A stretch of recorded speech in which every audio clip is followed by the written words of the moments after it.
The Karamia and some of the anthropomorphists hold that the Creator, who is high indeed above their words, is spatially extended and particularized by the direction upward. But the proof of the falsity of what they teach is that what is particularized by direction exists on a par with bodies, and everything that is on a par with bodies cannot escape being equivalent in dimensions or to the dimensions of a part of it, or by which a part of it is measured. Each principle leads either to the measurement of God or to dividing him into parts, both of which are plainly outright heresies. Beyond that, what measures bodies may be contiguous to them, and what allows of bodily contiguity and apposition is itself temporally produced, since the way to prove the temporal production of atoms depends on their susceptibility to contiguousness and apposition, as previously noted. If they generalize the proof of the temporal production of the atom, accepting the temporal production of what they assert is spatially extended must follow. If they reject the proof as a consequence of what they insist upon, the means to establish the temporal production of the atom ceases to be available. If, moreover, they adduce support from the apparent of God's words, the merciful is seated, Istawa, on the throne, Quran 25.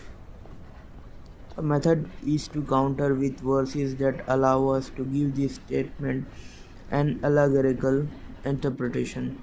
Among these is his statement, He is with you wherever you are, Quran 57:4.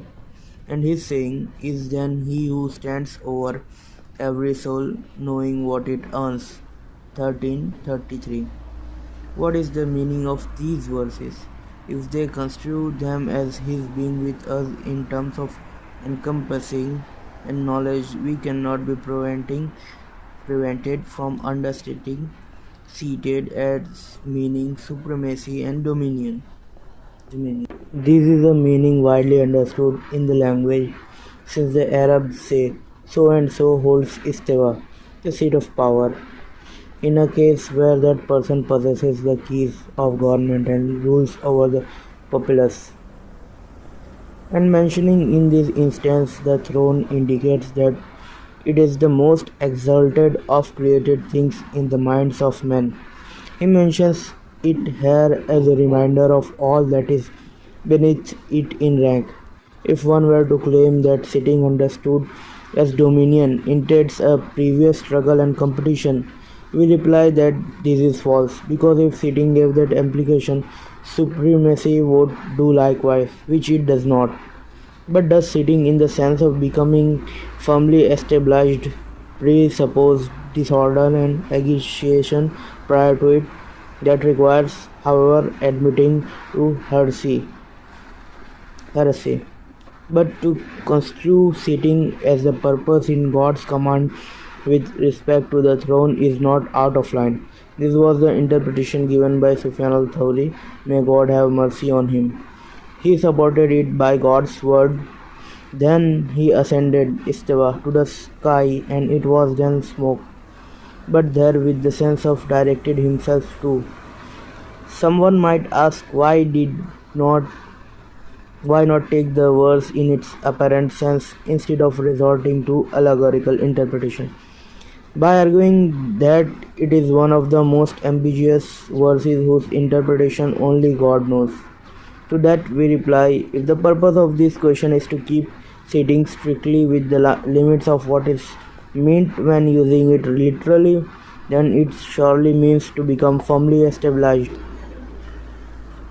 and that results necessarily in a doctrine of corporeality. Any doubt in this matter falls under the same judgment and ends up as a belief in corporeality.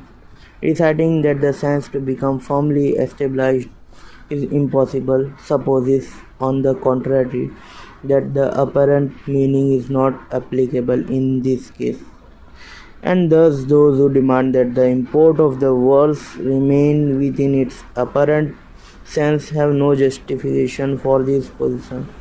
Having decisively eliminated any resort to the apparent meaning, there is no longer an excuse not to construe the verse in the sense most appropriate according to reason, and yet also in conformity with the requirement of religious doctrine.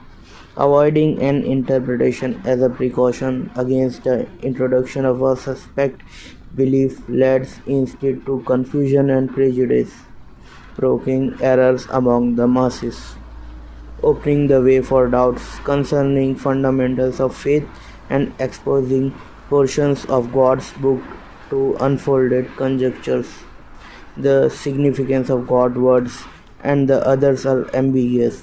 In the verse where it appears 3:7 refers back to those who deny the resurrection, which was for the apostle of God. God bless him and grant him peace, a final hour fast approaching, and the questions being asked about its limit, its location, and its conditions.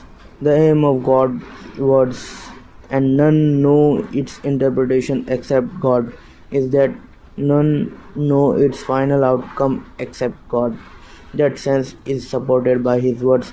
Do they await anything except its interpretation? 753. And the verse in which it occurs, interpretation, Tawil, here is to be understood as the final hour, in agreement with the view of orthodox.